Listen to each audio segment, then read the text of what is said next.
Hello, everyone. So, today is going to be a concluding live episode for the series I started, How You Can Become a Powerful Leader. And in my previous two videos, I've talked about the video number one, how you can lead yourself, the video number two, how you can lead people. And the third one is, and I think most of you would relate, how you can lead a business. So I'll wait for a few seconds, few minutes, so that everybody can join. And before I do that, I really want to say from bottom of my heart and with a heavy heart, what Florida has gone through again with the Hurricane Milton.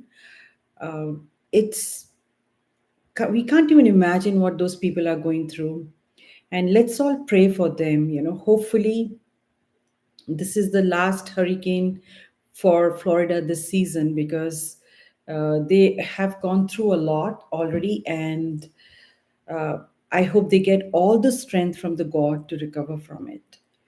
So, and let's all pray for them. So, with that, let's get back to the topic. The topic was all about how you can lead your business, and I would be talking a lot of things and the like how you can lead your business, what all are the obstacles for most of the leaders which they fall through when they're leading a business. And also, I'll be in the end talking about three powerhouses which I think you should start with first when you're trying to lead a business and become more successful in it, right? For all the aspiring entrepreneurs or the business leaders who are already in this business. So it's going to be a very, very interactive session. I would be asking you questions and then you can answer accordingly. And last but not the least, please do ask any questions regarding this topic or lead self or lead people. And with that, let's get started.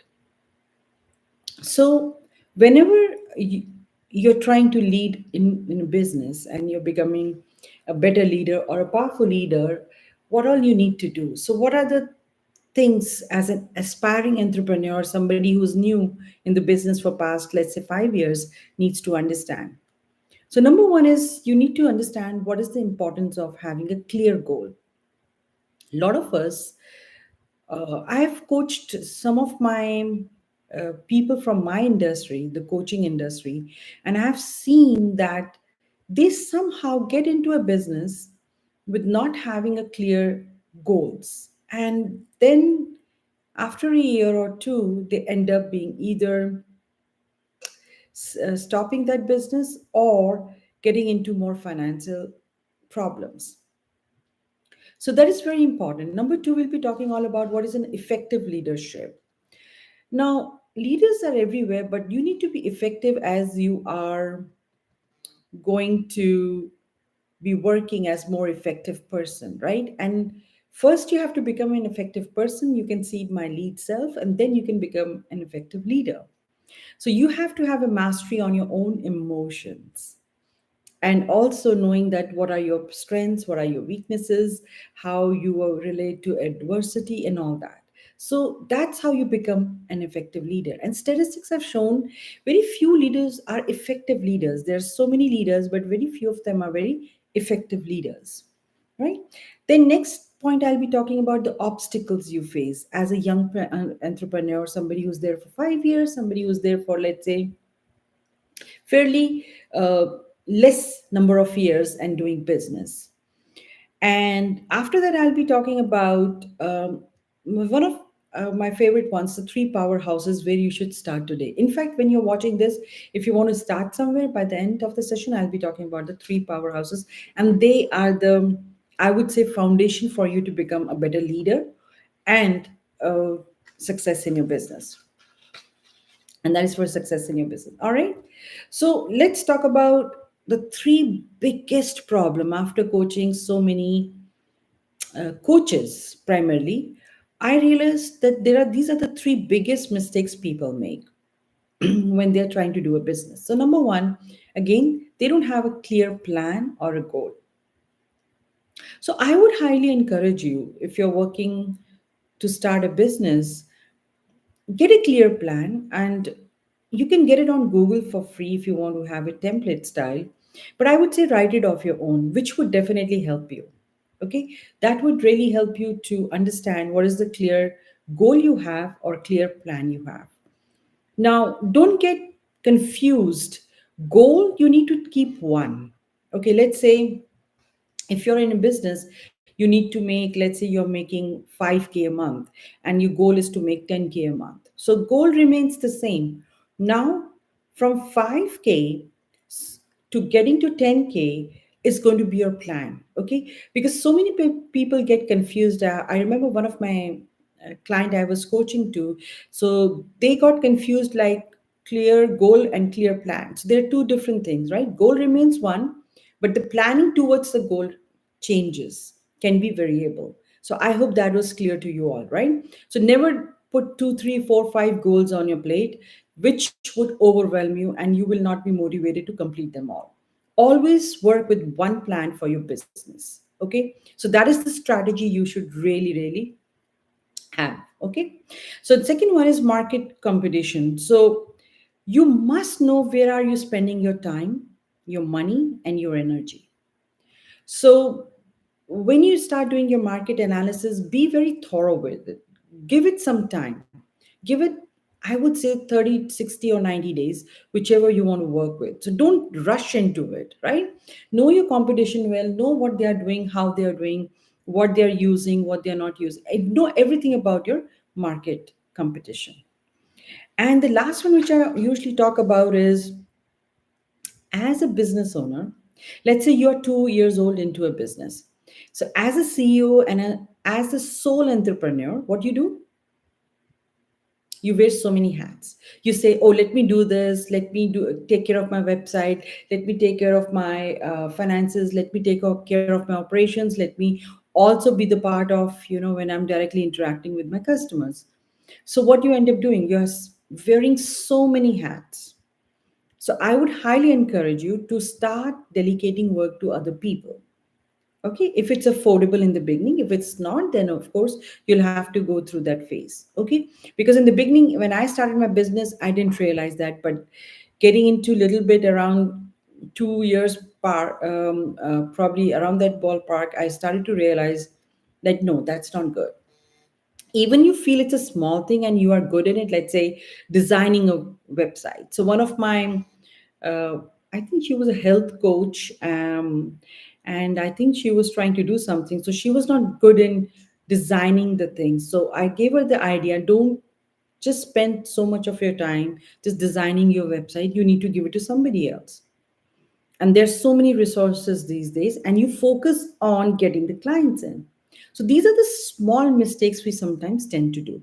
Okay, so always remember that you can always delegate the work to other people. And so what are the important things when you are starting your business are? So number one, there are two things I'll be primarily talking about is vision statements and your mission statements. Now they seem to be very insignificant, but believe me, they have a profound effect if you want to become an entrepreneur. So let's talk about both of them. So, what is a vision statement? Vision statement is nothing where you describe your organization long-term goal. So now you're making a long-term goal, and what does that mean? That means that 5 years from now. Okay, so that's what you're doing. So for instance, like IKEA, what is the IKEA's vision statement? So IKEA, as you all know, is deals in furnishings, home furnishings, right? A company we are all familiar with. So what is their vision statement? So their vision statement is, our vision is to create a better everyday life for many people. Now what they're addressing as a vision, they want to create a good life for by providing home furnishings. So all familiar with IKEA, right? And Nike is another company which we all know. So, what is their vision statement? Their vision statement is bring inspiration and innovation to every athlete. So, such a nice one. So, when you talk about Nike, what do you think? just vision, their vision statement I'm talking about, where they're describing their long term goals. So how they're addressing their vision statement, they're addressing their vision statement in the form of that they really want to inspire all the athletes in the world, and all the people who are ready to take care of their health. So they, as you all know, Nike deals in shoes. So that's such a fascinating that how a vision statement is such a powerful thing. So write down your vision statement. Think, yeah, you are starting a company today, or you already have a company which is fairly new, and how your vision statement is going to look like. Another one company which I want to talk about is what? McDonald's. I think we all know about McDonald's. Now, what is the McDonald's vision statement? The vision statement for McDonald's is to be the best quick service restaurant experience. So I hope we all agree with that.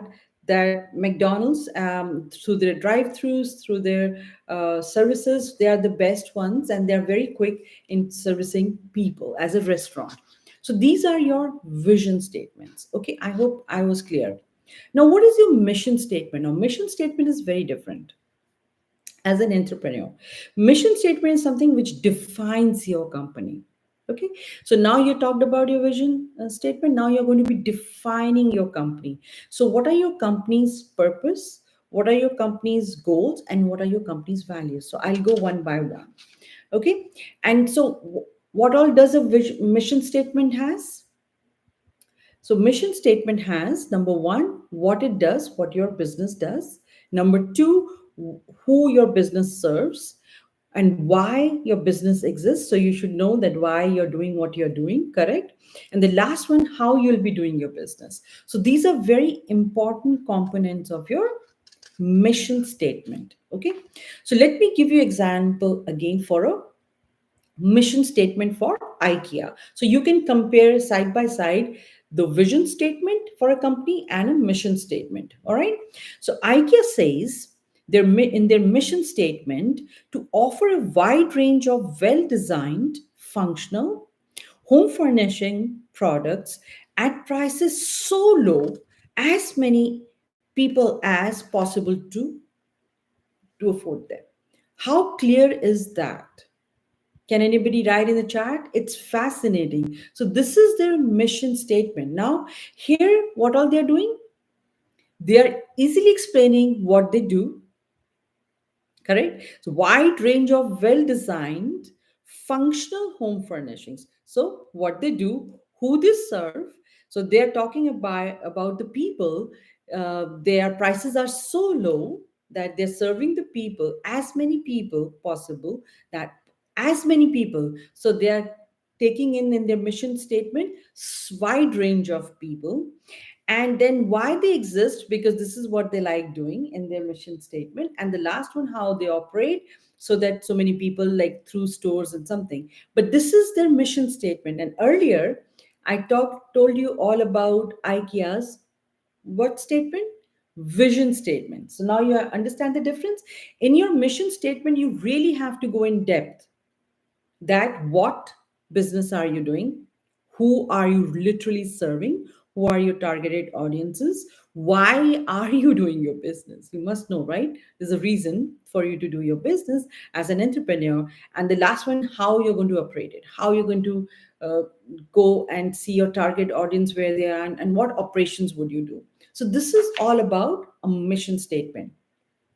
Now, let's talk separately. We talked about three things when you're looking at mission statement: your goals, we talked about your values, and your belief systems.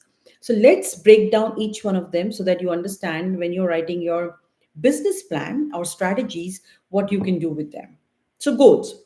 So goals, as you know, they're tangible ways you can carry out a mission, correct?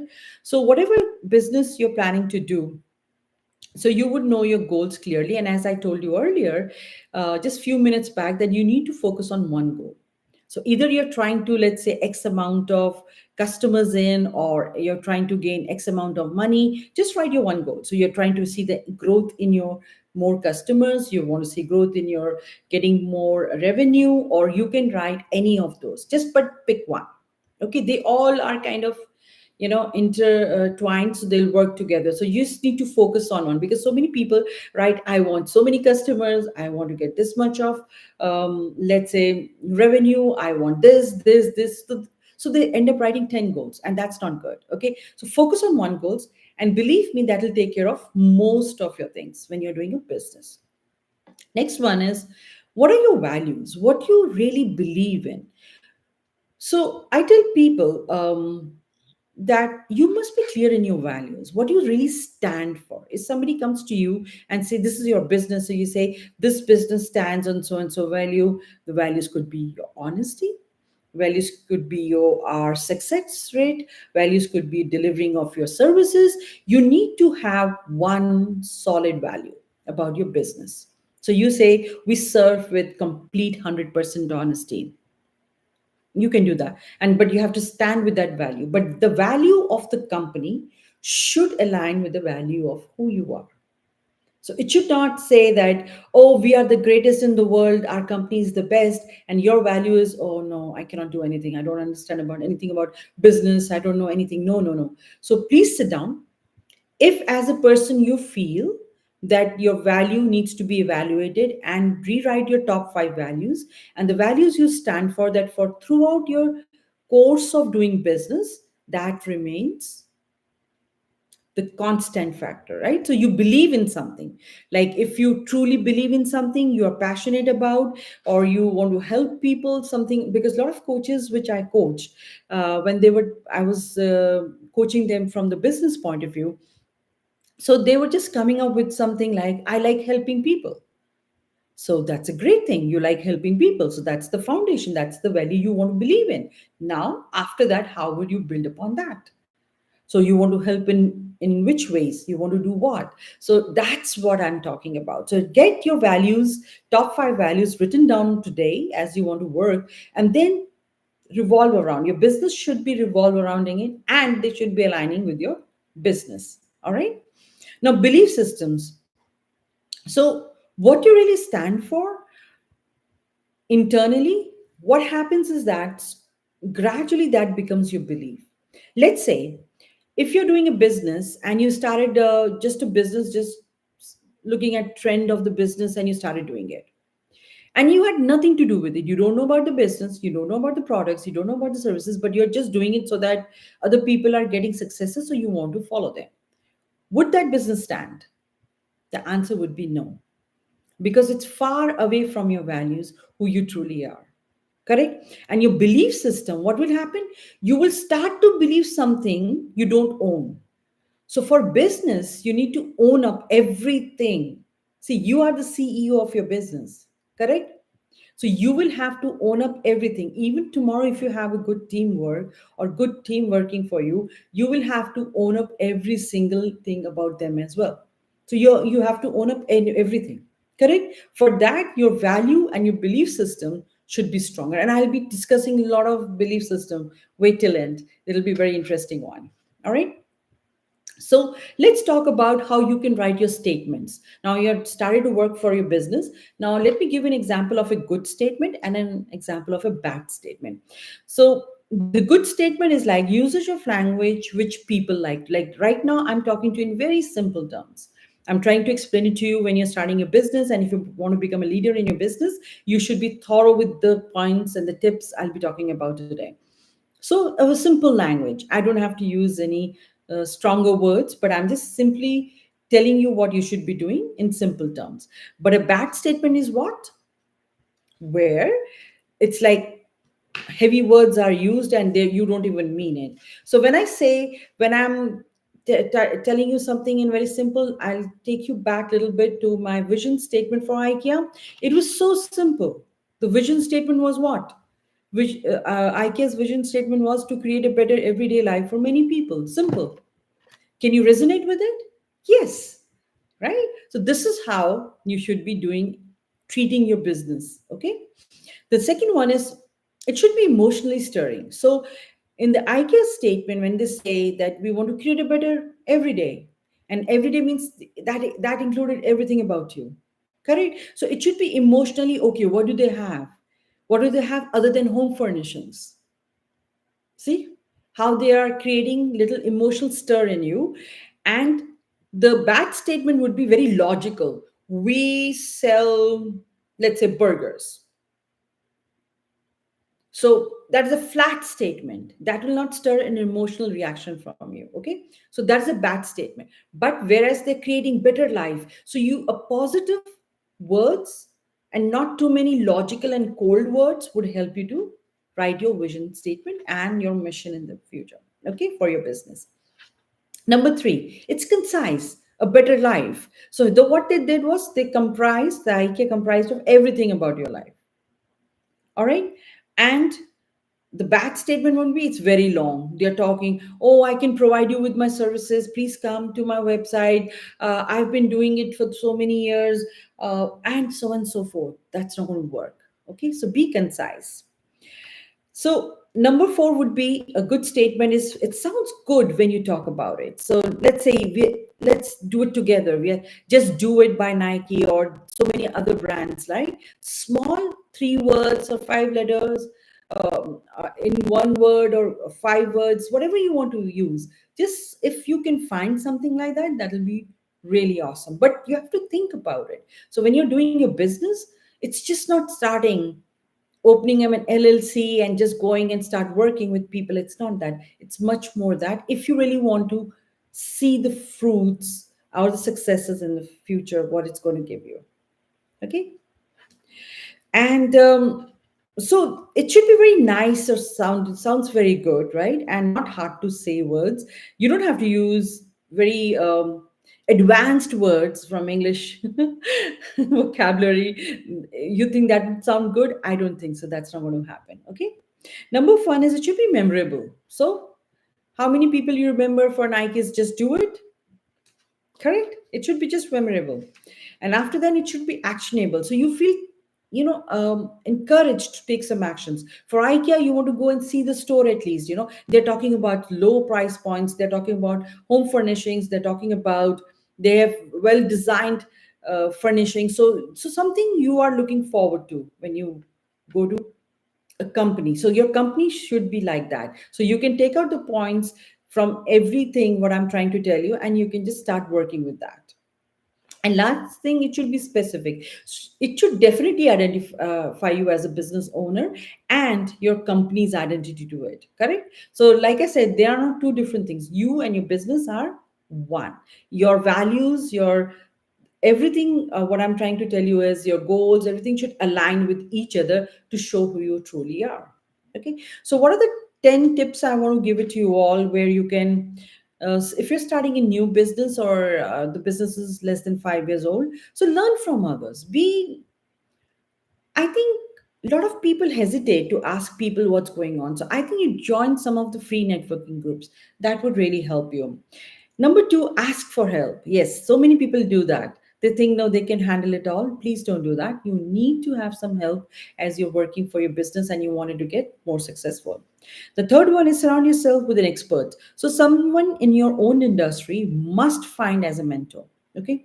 So, don't skip this step. You must find somebody who is from your industry and these or she's going to be your mentor and ask them questions, right? Understand how financing works. So a lot of people they think that, oh, I don't need to learn anything about finances. No, you need to know everything about your finances. Number five is organize a traffic survey. So when you do a lot of surveys, when I started my business, I asked my family, my friends, I'm getting into coaching business, being a former scientist. I did slow transition from scientist working 9 to 5 into my coaching. So you can also, but I started doing surveys. Do you find my advices useful to you? Do you find my advices valuable to you as my friends and family members? So small sessions, and then just get a right feedback, the organic feedback. Okay. The sixth one is right team. Now, team is a very critical part. If you have a good team, you will flourish. But if you have a bad team, your business can go down.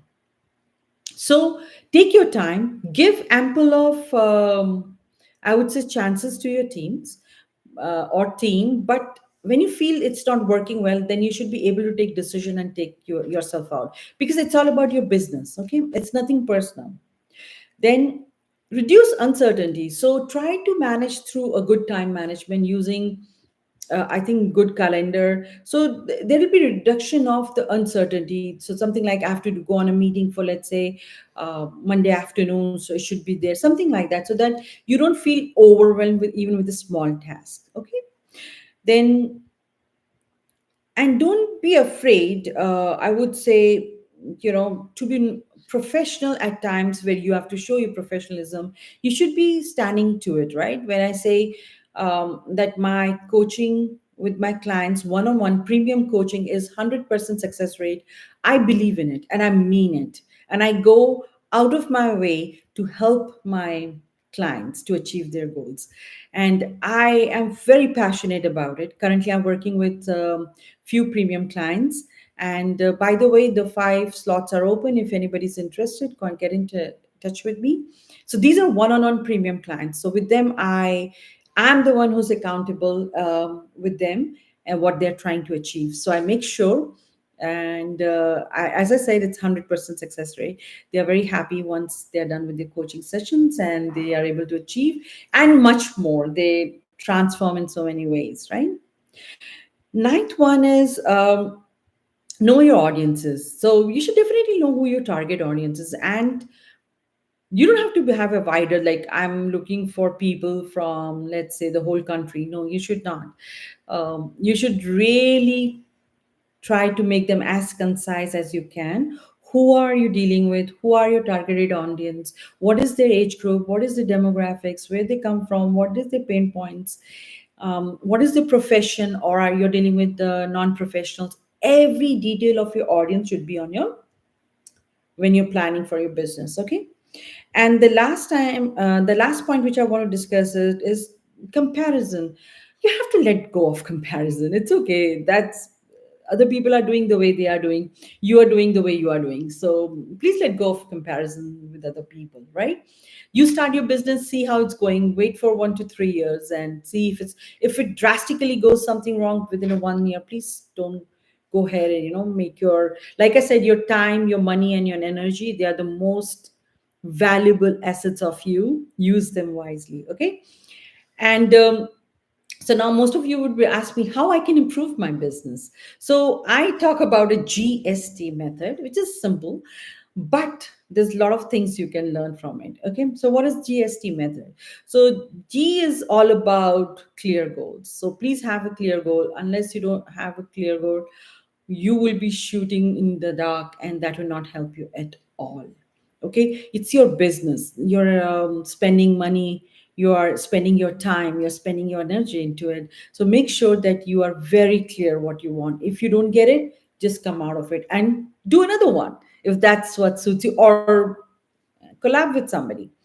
All right. So number 2 is team. S is all about strong team. Now, this is a very fascinating one. I also tried many times previously to collab with people and have a strong team which share my vision for my company, but it at times it doesn't look like that, But I think what I've learned, which I'll be sharing with you all honestly, that if you don't have a good team, change it.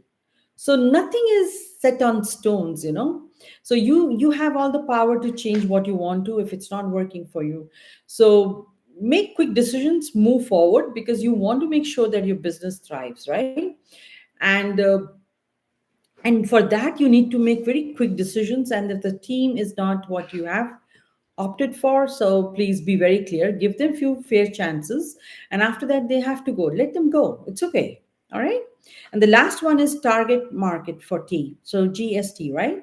So target market is simply know your target audiences or customers pain points, but that's it. So write down the list of pain points what they have. For coaching, I know they're going through a relationship issues, they're going through internal turmoil, they're going through traumas. So something which they exactly, you should know that that's their pain point, right? Or they want to do something better in their career and they have not achieved something, or their business is not thriving. So something which, for sure you can change in them. I'm talking from the coaching point of view, but any business you are in, you can just know what it is. If you're into products, you know this product will help them some way. Whatever you are, if it's a cosmetic, this cosmetic will help them some way, something like that. So just know what your product or your services exactly are you doing, and what are the pain points for the customer or your target audiences. So right now it's a time for the three powerhouses which I told you in the beginning. Now today, if you seriously want to achieve or succeed in your business and become a leader in it, I really want you to sit down and do this. I don't know how many times I have talked about it, but these are the three power points you should begin with. All right. So number one is all about recognizing your strengths and weaknesses. Please, please do know your strengths and weaknesses. In the beginning, when you're writing a business plan or a goal or you're trying to achieve something, please write both. It is just not about your strengths. Oh, I can sell something. No, it's just not about that. Or I can do something. No, it's just not about that in business. You must know your strengths as well, and more so your weaknesses. Okay, what I cannot do. So if from the very beginning when you're doing a business plan, you would know, okay, this work I can delegate to someone, or this I can do it for someone else, right? Something like that. So please do know that. Number two, what do you have passion for? So is your business aligning with your passion as well? Then you are in a great place, right? So like I said, like coaching for me is my passion now, and that's why I come here on weekly basis to just tell you something which I do it with my clients, and hopefully you get some value out of it, because I'm passionate about it, talking about it, how coaching transforms people's life, literally, and I mean it. So if you're passionate about your business, great. That's going to work for you. All right. But if you're not, and if you're just doing for making money, then be clear on both sides. Okay. So don't have to feel bad about that. You are yet not passionate about it. You never know. Once you start making money, once you start getting good ROIs, you might become passionate. All right. So last but is very important. Today, I want you all to write down your business limiting beliefs. Okay, so these are the ones which I think maximum my clients whom I work with, that hold them back. And it's not easy, sorry, it's not easy, right? They could be as simple as that I don't know how to sell. But that belief in your mind can literally harm you to achieving any of your goals. Just one simple belief. I cannot sell, I cannot do business, I'm not good in business skills, business word overwhelms me, or my customers, how will they buy? I don't know how to do market analysis. I don't know the things which you say you don't know once you're starting in your business. So forget about you know, start with the things which you don't know first, so that you can master them and they will not bother you mentally or subconsciously. Okay, so there are so many things like I don't know where to get money from, I don't know, my business is not doing well. So all these things, they keep, how do they affect you? So once you started your business without analyzing your limiting beliefs around business, what you're doing, again, you're trying out new things, hit and trial, and what is that leading you with? No returns. And why you did business and the values you have, so everything goes down. So you want your business to go up. So you need to work upon these powerhouses before when you start your business. And I can tell you, they sound simple, but once you start working with them, it's not going to be that easy. Okay. So these are the three powerhouses I really, really want you to work before, or if you're thinking to start a business, or you are already in business and the business you want to take it to the next level. All right. So I think that was all for today. I hope you all enjoyed. If you really want to become a leader in your business and how you can do all these things and get the right start off, or if you're already in business or an entrepreneur, you can take it to the next level. All right. Sounds good. So I'm open to any questions you have for today's session before I end this live session.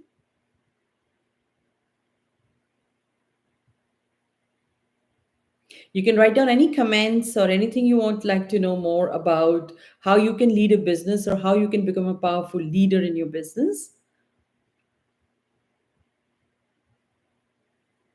And I would highly encourage you all to see my other lives, last two Fridays, which I've done. First, you have to lead yourself, which is again very powerful.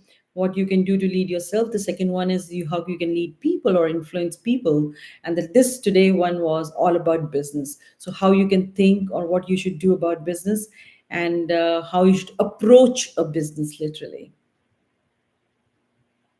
All right. So thank you for being with me today. I'll be back again another live on next Friday.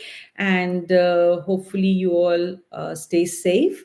And again, my prayers, and my, I think my concerns and everything goes to people in Florida or anywhere in the world. So thank you for being with me today. And you all have a wonderful day.